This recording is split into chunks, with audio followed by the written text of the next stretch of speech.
Hello everyone, welcome to our channel Cook Eat and Repeat.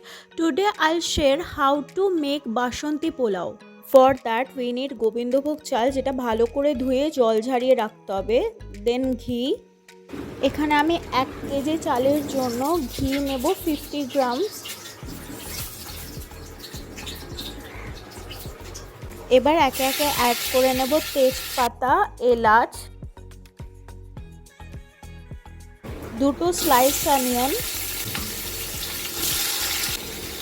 grated ginger 2 tablespoon, salt 1.5 tablespoon, holud গুঁড়ো 1 tablespoon, চিনি half teaspoon, কিশমিশ 50 grams। এবার সবগুলোকে একসাথে মিশিয়ে ভালো করে ভেজে নেওয়া হলো।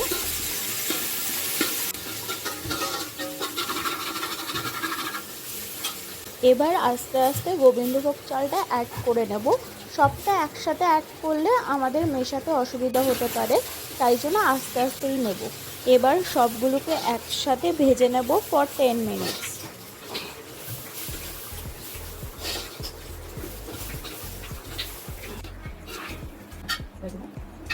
দশ মিনিট পর চালগুলো ভাজা ভাজা হয়ে গেলে জল অ্যাড করে নেব।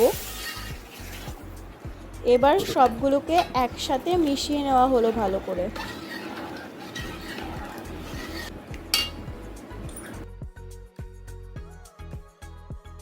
এখন জলটা অনেকটাই শুকিয়ে গেছে। এবার 10 থেকে 15 মিনিট আমরা লো ফ্লেমে ঢাকনা দিয়ে রান্না করব যাতে চালটা পুরোপুরি সিদ্ধ হয়ে যায়।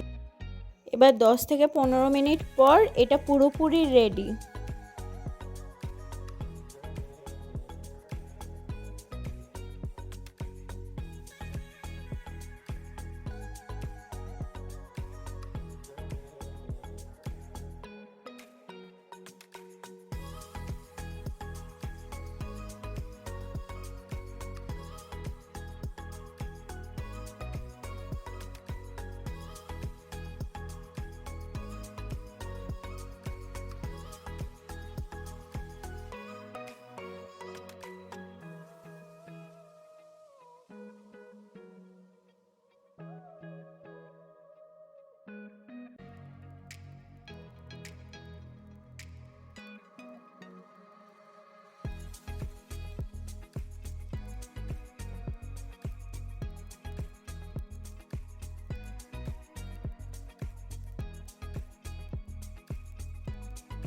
এভাবে বাসন্তী পোলাও রান্না করা খুবই easy. Try this once and if you like this video then do like, share and comment down below and please subscribe to our channel and thanks for watching.